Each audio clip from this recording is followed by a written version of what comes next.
রাজনীতি করত, সেখানে যে অন্যায় অত্যাচার হতো, সেই অন্যায় অত্যাচারের বিরুদ্ধে, সেই সিপিএম এর বিরুদ্ধে, সেই খুনিদের বিরুদ্ধে যখন আমরা ছাত্ররা রুখে দাঁড়িয়েছিলাম। নেত্রী এবং সর্বোপরি এখানে উপস্থিত আছেন আমাদের ভাঙড় তৃণমূল কংগ্রেসের পর্যবেক্ষক মমতা বন্দ্যোপাধ্যায় ও আমাদের প্রিয় নেতা অভিষেক বন্দ্যোপাধ্যায়ের আশীর্বাদ ধন্য প্রিয় নেতা মাননীয় শওকত মোল্লা মহাশয় এখানে উপস্থিত আছেন।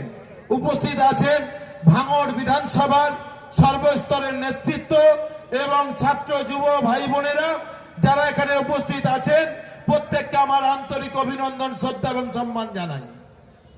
এখানে গত সপ্তাহে একটা মিটিং হয়েছে, স্টুডেন্ট ফ্রন্ট, মানে হলো স্টুডেন্টদের একটা ফ্রন্ট করেছে। কারা কারা? তাতে এসএফআই আছে, তাতে এবিভিপি আছে, বিজেপির ছাত্র সংগঠন, সিপিএম এর ছাত্র সংগঠন এবং এসএফআই, এই যে নৌসাদ সিদ্দিকীর দল, তারও ছাত্র সংগঠন আছে। সব মিলিয়ে মোটামুটি গোটা 20 ছাত্র জোগাড় হয়েছে কিনা আমার সন্দেহ আছে। আজ থেকে ঠিক 20 বছর আগে আমি ভাঙড় মহাবিদ্যালয়ে জিএস হয়েছিলাম।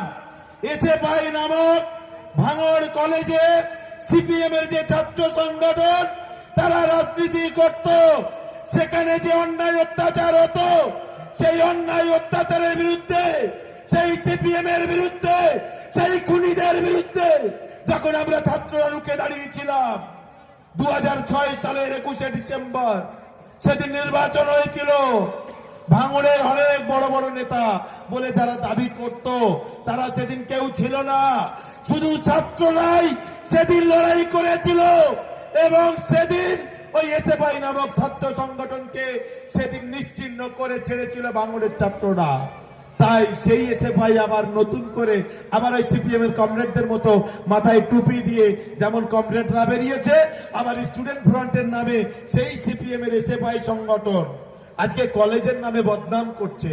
ভাঙড় কলেজে আপনাদের ছেলে মেয়েরা পড়ে, সেখানে পবিত্রতা, সেখানে তার পড়াশোনার পরিবেশ, সেখানে তার লাইব্রেরির পরিবেশ, তার মাঠের পরিবেশ, কলেজের প্রত্যেকটা পরিবেশ আপনারা যখন আপনাদের বিধায়ক, আমাদের ভাঙড়ের যিনি বিধায়ক হয়ে বসে আছেন 5 বছর, সে ফুরপুরা থেকে এসে, সে জঙ্গিপুর থেকে এসে, সে এখানেকার পরিবেশ পরিস্থিতি কি জানে?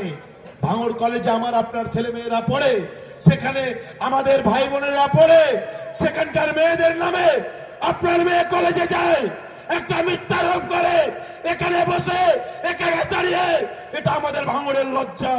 তাই আমি ভাঙড়ের সমস্ত অভিভাবকদের কাছে আমি অনুরোধ করব এবং আমি গার্জেনদের কাছে অনুরোধ করব, আমার ছাত্রছাত্রী ভাই বোনেরা, আজকে এখানে অনেক ভাই মেয়েরা এসেছে, কলেজের ছাত্রীরা এসেছে, ছাত্ররা এসেছে, আমি তাদেরকে বলবো যে ভাঙড়কে এইভাবে বদনাম করছে কেন?